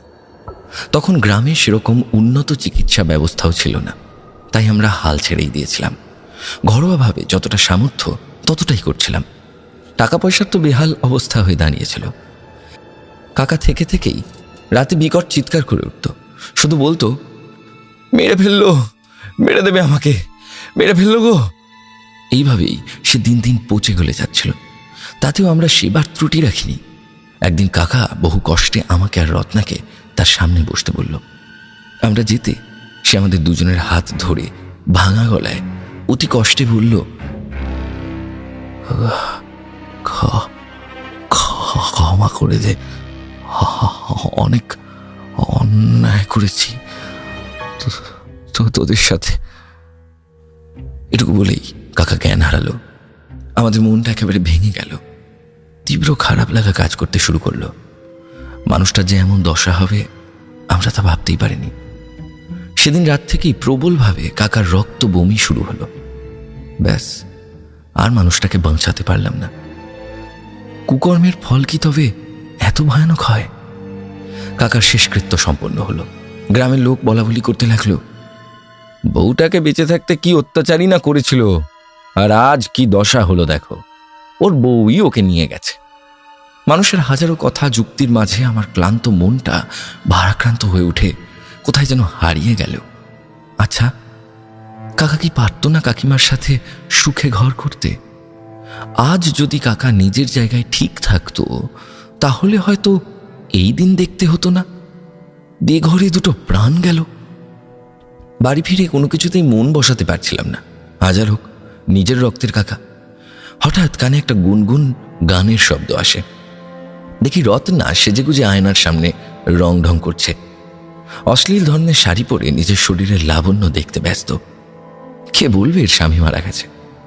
না আছে কোনো দুঃখ, না আছে কোনো কান্না। দিব্যি সাজসজ্জা করে চলেছে। হয়তো সে রাতেও আবার কোনো পুরুষের বিছানা গরম করার প্রস্তুতি নিচ্ছে। ছি, এরা মানুষ! এতদিন কোনো দায়িত্বই পালন করেনি, উল্টে টাকা পয়সা সব কেড়ে নিয়ে মানুষটাকে মেরে ফেললো। পশুও বোধহয় এরকম হয় না। আমি চোখ ঘুরিয়ে নিজের ঘরে চলে আসি। একটু পরেই দেখলাম কোথায় যেন বেরিয়ে গেল রত্না। আমি আর রুনা তাকে কয়েকটা গাল পেরে শুয়ে পড়লাম খেয়ে। উমা কিছুক্ষণ আগেই ঘুমের রাজ্যে পাড়ি দিয়েছে। শুয়ে থাকলেও কিছুতেই ঘুম এলো না আমার। কাকার মৃত্যুটা একেবারেই মেনে নিতে পারছিলাম না আমি। মনে নানান প্রশ্ন উঁকি দিচ্ছিল, যেমন তবে কি কাকিমার কাকাকে মারাটাই উদ্দেশ্য ছিল? তাছাড়া আমাদের উপরেও যে খুব বেশি উৎপাত করেছে তা নয়। সত্যি বলতে আমার সেই অর্থে কোনো ক্ষতি কাকিমা করেনি। এসব হাবিজাবি ভাবতে ভাবতে কখন যে ঘুমিয়ে পড়েছি জানি না। মাঝরাতে শুধু শুনতে পেয়েছিলাম বিদ্যুতের আওয়াজ, হয়তো মুষলধারে বৃষ্টি নেমেছিল। সকালে ঘুম ভাঙল তুমুল চিৎকার চেঁচামেচিতে। এক ঝটকায় উঠে বাইরে গেলাম। গিয়ে লোক মুখে শুনলাম রত্নাকে নাকি অর্ধনগ্ন অচেতন অবস্থায় ঘাটের কাছে পাওয়া গেছে। সারা গ্রামের লোক ছিছি করছে। কেউ কেউ বলছে, দেখো গে যাও, কোন নাগর খেয়ে দিয়ে ফেলে দিয়ে গেছে। আমি বুঝলাম তার মানে সারা রাত আবারও রত্না বাইরেই ছিল। এই মেয়ে মানুষকে যত দেখি তত ঘৃণা করে। কেউ বলবে ওকে দেখে যে ওর স্বামী মরেছে 2 দিনও হয়নি। ওর চেহারার এতটাই বাজে অবস্থা যে কেউ আমরা তাকাতে পারছিলাম না। সাথে ওর গা থেকে মদের বিকট গন্ধ আসছে। কোনো রকমে মেয়েরা জল ছিটিয়ে ওর জ্ঞান ফেরালো। কিন্তু জ্ঞান ফেরার পর থেকেই আরেক সর্বনেশে কাণ্ডের সূত্রপাত হলো। রত্না শটান উঠে বসে পড়ল। ওর চোখ দুটো রক্তিম আকার ধারণ করেছে। ও কিছুক্ষণ চুপ মেরে বসে রইল। তারপর আমাদের প্রত্যেকের দিকে চোখ ঘুরিয়ে ঘুরিয়ে দেখতে লাগলো। হঠাৎ এক পর্যায়ে ও গ্রামের ইরফান চাচার হাত থেকে ধারালো দাখানা ছিনিয়ে নিল। ইরফান চাচার নারকেল ডাবের ব্যবসা ছিল, তাই দা নিয়ে এসে ঘুরত। দা হাতে নিয়ে রত্না বিকট হাসি হাসতে লাগলো। আমরা সবাই প্রাণপণ চেষ্টা করলাম ওকে শান্ত করে দা কেড়ে নেওয়ার, কিন্তু ও দা নিয়ে ওই অর্ধনগ্ন অবস্থাতেই দৌড়তে শুরু করলো। গ্রামের সবার ভয় লজ্জায় চোখ কপালে উঠল। আমরা সবাই ওর পিছু পিছু দৌড়লাম। দৌড়তে দৌড়তে ও সেই কাকার আধপোড়া বাড়ির সামনে এসে থামল। আমরা সবাই অবাক হওয়ার চরম শীর্ষে পৌঁছে গেছি। কি হচ্ছে কেউ কিছুই ভেবে পাচ্ছি না। সকাল সকাল কি শুরু হলো এসব? তারপরে এক ঝটকায় ও আমাদের দিকে ফিরে কর্কশ গলায় বলতে লাগলো, অনেক দিন ধরে এই দিনটার অপেক্ষায় ছিলাম।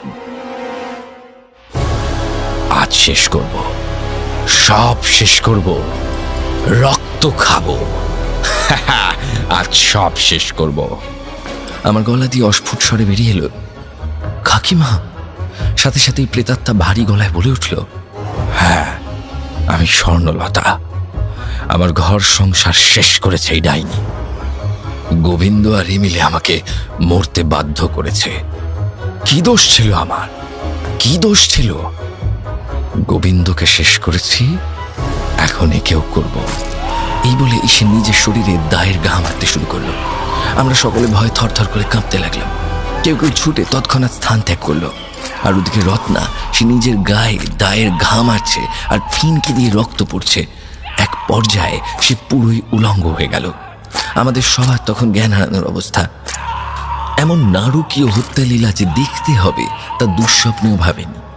এভাবেই মাথায়, হাতে, পায়ে, ঘাড়ে কোপের পর কোপ পড়তে থাকে। রক্তে ভেজে যেতে থাকে পোড়া বাড়ির মাটি। আমরা এক পাও এগোতে পারিনি। কেউ যে এগোবে তারই ঘোর বিপদ। হয়তো সেও দায়ের গায়ে কাটা পড়বে, ছিন্ন হবে কারোর মুন্ডু। নির্বাক শ্রোতার মতো রত্নার চিৎকার শুনতে লাগলাম। এমন সময় হঠাৎ এসে দা নিয়ে নিজের যৌনাঙ্গে আঘাত করল।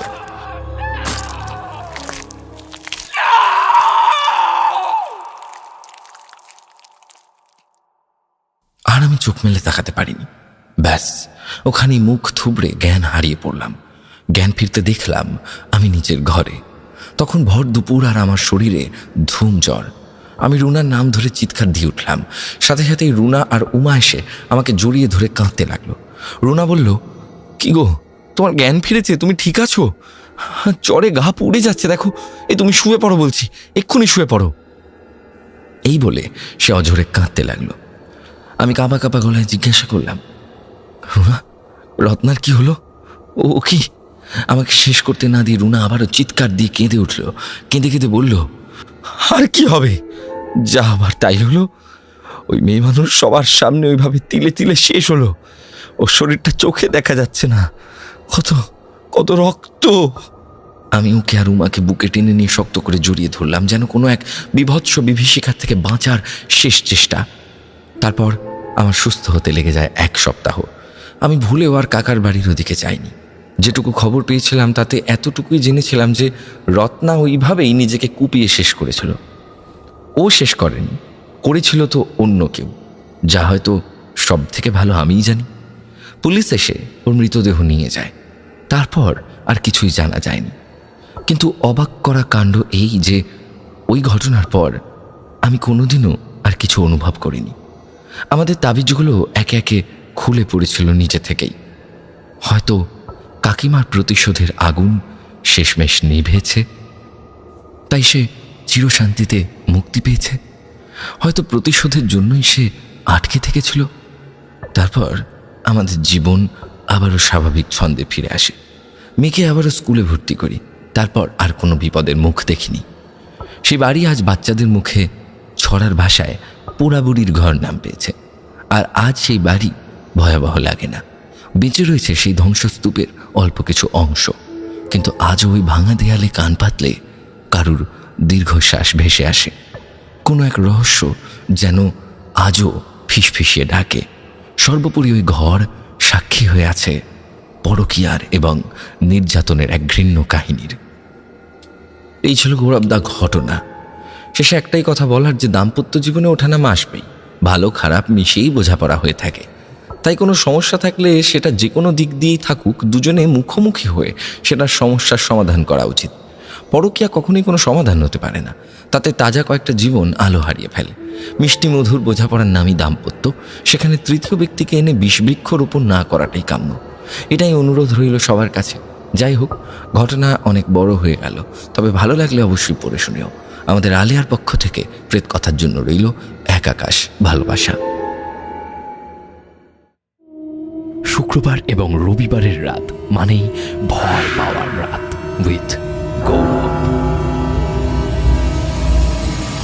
আউটস্ট্যান্ডিং এত বড় একটি ঘটনা আমরা আজকে শুনলাম। আপনাদের কেমন লাগলো জানান। টিম আলিয়াকে আমার তরফ থেকে অনেক অনেক ধন্যবাদ, এবং আমি আপনাদেরকেও আরও উদ্বুদ্ধ করবো এরকম টিম আলিয়ার মতো যেন আরও অনেক টিম আপনারা তৈরি করেন এবার। কারণ এই কনসেপ্টটা ঐশ্বর্যরা শুরু করে দিল, ঐশ্বর্য আর সায়করা। সো ঐশ্বর্য আর সায়ক, থ্যাঙ্কস আ লট। এত সুন্দর একটা ঘটনা, এত বড় একটা ঘটনা আমাদেরকে লিখে পাঠিয়েছো। আমরা পরবর্তীকালে আরও অনেক ঘটনা তোমাদের কাছ থেকে চাই, এবং তোমরা যেভাবে প্রেতকথার সাথে সবসময় আছো, তা যখনই আমি অনুভব করি তখনই আমি শিহরিত হই যে কতটা ভালোবাসলে এভাবে এতটা বড় ঘটনা তোমরা আমাদের লিখে পাঠাতে পারো। এরকম আরও বড় ঘটনা আপনারাও পাঠানোর জন্য মেইল করুন pretkothar@gmail.com অথবা প্রেতকথার ফেসবুক পেজ ইনবক্সে লিখে পাঠান আপনার ঘটনা। সমস্ত লিঙ্ক দেওয়া রয়েছে ডিসক্রিপশন সেকশনে। সাবস্ক্রাইব করুন আমাদেরকে। অনেকেই সাবস্ক্রাইব করেন না কিন্তু ঘটনা শোনেন। প্লিজ সাবস্ক্রাইব করুন এবং শেয়ার করুন বন্ধুদের সঙ্গে, এবং অবশ্যই নোটিফিকেশন বেলটি অন করে দেবেন, কারণ প্রত্যেক শুক্রবার এবং রবিবার ঠিক রাত 10টার সময় প্রেতকথার অফিসিয়াল ইউটিউব চ্যানেল এবং রাত 11টায় স্পটিফাইতে প্রেতকথার এপিসোড আসতে থাকে। এখানে গল্প নয়, ঘটনা শোনানো হয়।